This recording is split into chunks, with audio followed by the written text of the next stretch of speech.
As you can see here, more of a wet skim right now. What's up, everybody? It's Paul. We're in front of the saltwater tank.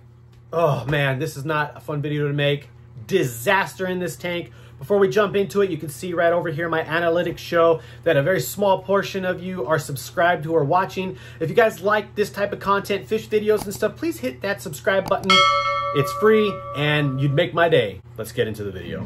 All right, let's take a look at the disaster here in the tank. So as you can see here is torch rock. Here is torch rock.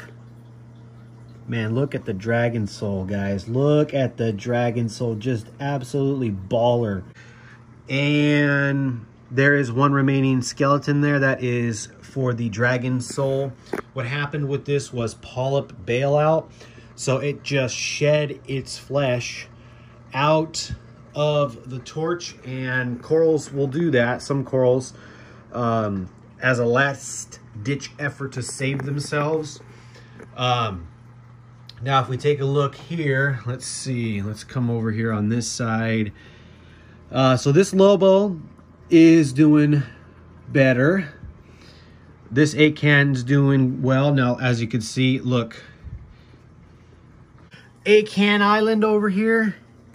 Check it out. Only this guy's left. The rest, we'll go over what happened with them. The Blastos are doing okay. Now this guy, you can see that little like tan part. That is part of the skeleton where the head sits. And if you look from the top down, you can see the same thing there. The Ghani that was here is gone. The red Ghani that was here, I moved. We'll go over that. Scully is up there for now. Then we got these acans. Now this guy, pretty shrunken up right now, but like this one here is coming back. We'll go over why. This one's doing good. I moved this guy into this tank a little while back, and you could see because he's got big sweepers. So I didn't want him in the Coral QT tank. Then I did add a few flower rock anemones. So you can see there's this one here. There's that one. There's another one in there. And right in there's another one. So if you take a look at the tank, what we can see is that we had a pretty big die-off. Same happened over here. Now we had those hammers over here.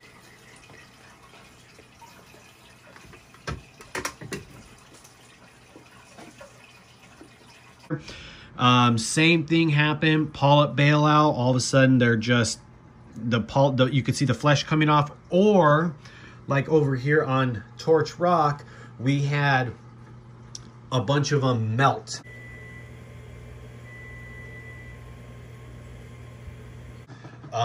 So it's just crazy what happened. Actually, something I did here, we'll go over this. You can see I got another power head in here. I don't like the cord in there, but it is what it is. So what I decided to do was point it behind the rock so it's pushing this way, in hopes that anything that is trapped in the rock structure here is going to expand out, or it's going to come out into the water column, go down the overflows. Did the same thing with this one on this side, pointing this way, so it's doing the same thing. Again, what I really want to do is get water flow behind the rocks so that it'll bring out any trapped detritus food into that water column and go down the two overflows into the filtration. Actually, let's turn the light on. There we go. So you can see the skimmer here, more of a wet skim right now because I'm just trying to get a whole bunch of things out of the tank. You can see it is definitely pulling out a bunch of stuff that is in the water column.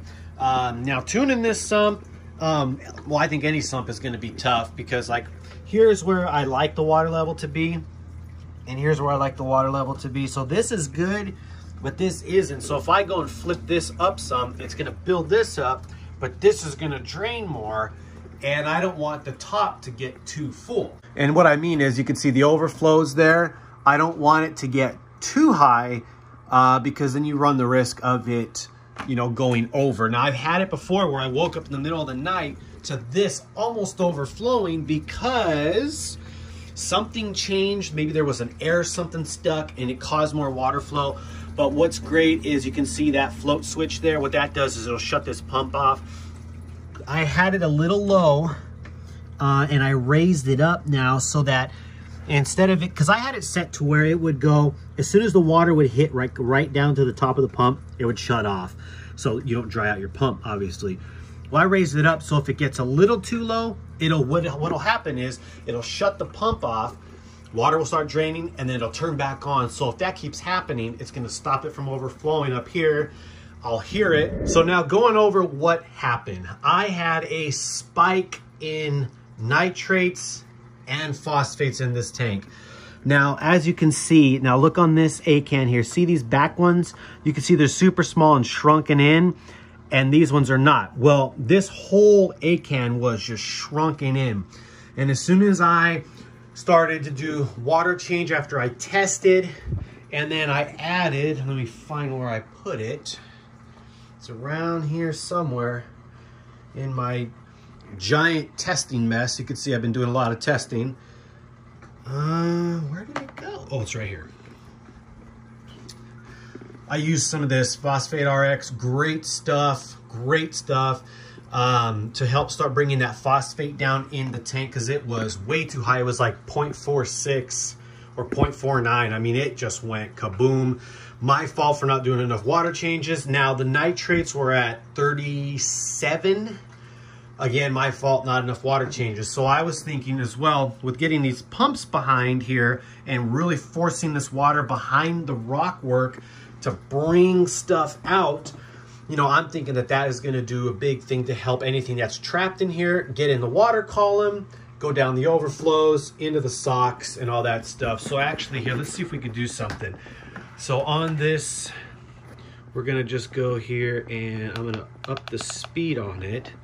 And we're gonna see if it does anything. So you can see I have it on pulsing, so it's just really just push, push, push, push.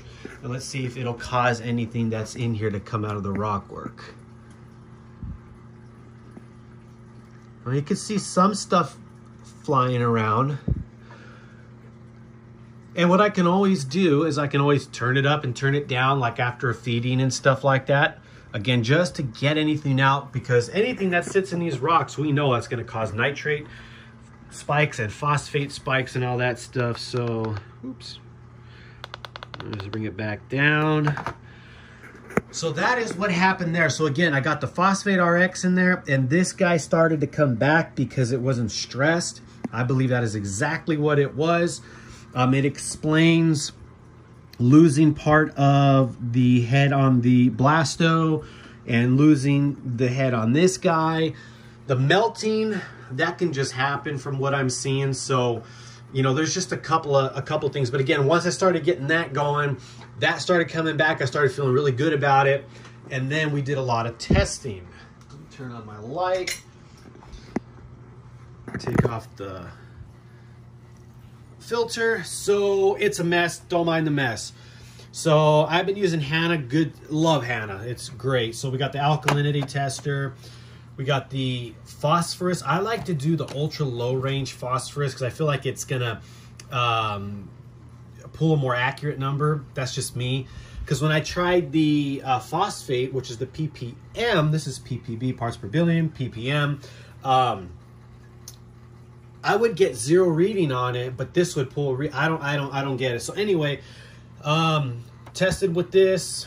You know, I've been writing everything down here. Let's see. So this was a display tank a couple days ago. So alk, totally good. Here's the phosphorus reading, and then there's a conversion link on the internet from Hannah. There's the phosphate. Calcium was good, magnesium a little high, but my mag's always a little high. And then here was the nitrate, which I got the Hannah nitrate checker. A little complicated. I did find the video of how they did it all. And once you get used to it, it's super easy. I would recommend it because you don't have to guess the colors no more. I really, I'm glad I picked it up. I ordered it a long time ago and it finally came in. So that was that. And in my coral QT tank, holy cow, the alk was so dang low. You know, all the things that have been going on and being sick and not being at home from the fire, this makes sense to me, but they're doing okay. So we got that back up. That's higher now. Okay, so back to the display. So the next day, this was after the water change and the phosphate RX. Phosphorus went down to 57, which is 0.175. So it went down a considerable amount. Wait a minute, I did this backwards. So I added the phosphate RX here, and then on this day, I saw where it was, did the water change, and added more phosphate RX. Let's see, on the 6th, you can see that phosphorus and phosphate went up a little bit. That makes sense because things are still in the water and the fish, you know, going to the bathroom and all that stuff.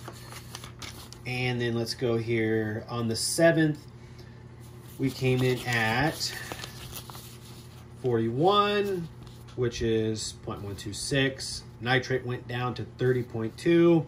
And then in the Coral QT tank, I was adding stuff to get the alk back up.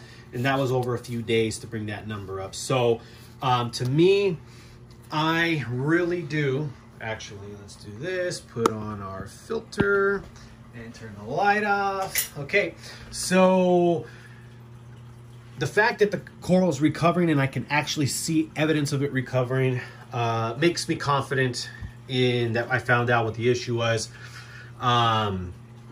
As far as all of this goes. So I'm hoping the combo of this to push stuff into the column more, down into the filter, is the socks down there and through the skimmer, of course, is gonna really do a big difference. It's gonna provide lots of stability to the tank. Obviously, I'm gonna do water changes. Now, I have some ideas on what I'm gonna do. Now, with losing all those corals, I have been picking up more over the time, and like I mentioned in the video before, that that was old footage. So the tank has been like this for a while. Just been having all kinds of random stuff going on. But you can see here, I picked up a bunch of hammers and a bunch of torches, some trackies and scolies and all that stuff like that. So you can see that the coral in here are doing well, even when the alk was low. That's something to think about. The alk was low in this tank, but they were still doing okay. The SPS, no. So that, I mean, that's, again, that I think is from the low alk. But so these guys are doing well. They're gonna be ready to move into this tank very soon to start rebuilding this tank. You know, these mistakes costed me a lot of money, my own fault, but I'm learning. And I don't want to not post this type of stuff on the channel, because if my mistake is going to be able to help someone else, then that's fantastic. You know, don't want anyone else to have to experience any issues like this. But these guys are doing good. You know, look at that, nice and puffy. That's a good thing. And I know that the Scully is doing much better because it's not as shrunk. Same with all this. So again, I'm really happy about that. I'm going to have to pull this out so that we can go ahead and reestablish this, and we'll do that all on a new video. So here's what I was talking about that pollet bailout. So you can see that is the head of that dragon soul, which that was the skeleton, and it just popped out. Stress, things like that, the high, you know, nitrates and phosphates and all that kind of stuff is definitely what I think led to this. If you remember from before, there was no rock right here. It was just this, and then it just went back. And then over here, the rock work ended up going up against there. So when I was fixing these pumps onto here, I had to move a few pieces of rock, and I ended up with 2 pieces that I decided I'll put here so we could do torch rock right here, and then we can extend torch rock here, and then maybe even put some pieces up over in here. I'm thinking of moving things around. I'm gonna move this A-can, and I'm thinking this is gonna be like a hammer aisle, or I don't know what to name it, but I'm gonna put hammers over here because of flow and things like that. So you know, these pieces, and you can see they're lighter than this because I flipped them around and all that other stuff. So I think those are going to be positives for sure. Well, there you have it, everybody. What a major disaster, losing all those corals. A lot of money lost. You know, my fault, definitely, and not doing enough water changes, that's definitely on me. But we got some things rectified, you know, got the pumps in there to help push, you know, anything behind the rock work out. I think that's going to be a big thing. Obviously, I'll be stepping up the water changes, and I do have an idea on a possible auto water change system for this tank. Man, that would be nice. Wouldn't that be nice? Auto water change, keeping my levels just boom across the board. And my levels, I'm talking about my phosphate and my nitrate. Those are always the ones that are, for some reason, tougher for me to keep stable in this tank. Probably too much feeding. But my alk, calcium, and mag always are just, they're always just solid. pH is solid too. So anyway, disaster in the tank. We got it rectified because we can see the corals are recovering. So that is super awesome. I'm really glad about that. So yeah. And then we got the new coral, which we will be getting those in on a new video coming up soon. So definitely you're going to want to subscribe to check that out. And if you see these analytics right here, only a small portion of you who are subscribed are watching. If you guys like the video and you're not subscribed, please consider hitting that sub button. It'd make my day, and it'd be awesome. It'd be awesome. So anyway, please comment, like, share, all that good stuff. Thanks for watching. We got it figured out. Stay Tang.